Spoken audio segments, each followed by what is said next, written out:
тя ми дойде на гости и сега ще побягаме малко и ще се разхождаме. Ела тук. Сега се разхождаме. Взимахме вода да не стинем. Пък тук 30 градуса и сега ще ви кажем. Виждам хора. Сега на къде ще ни водим добре сега? Или ще отиваме нагоре, или ще отиваме надолу. Затова Божана ще го хвърли. Къде ще отиваме?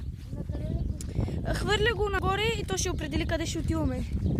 Струва. Къде е това? Да. Мисля, че не там. Не там. Не е на там. Ние казахме само надолу. Нищо, пак ще виж, важното е това. Не, и това е. Добре. Значи отиваме надолу. Добре. Сега ще се включим, да се вземем водата. Сега ще се включим, хора. Отиваме на една приятелка на гости. Тя живее тук наблизо. Няма 5-6 крачки.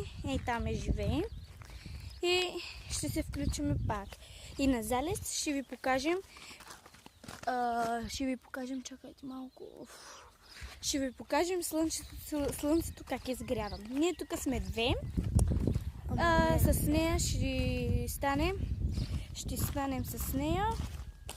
3 приятелки. Сега ще се включим с нея и ще прекалим. Добре. И ще кажем какво ще снимаме днеска. Добре.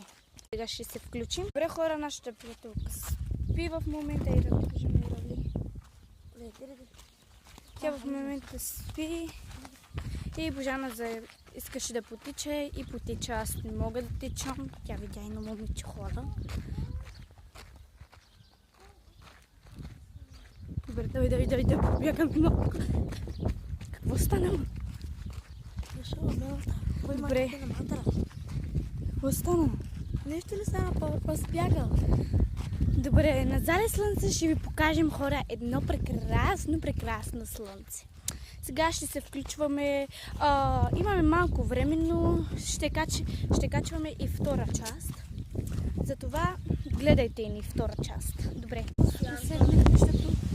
Наистина много вървятно вятъра започна да духа, но сега не знам какво ще правим. Да.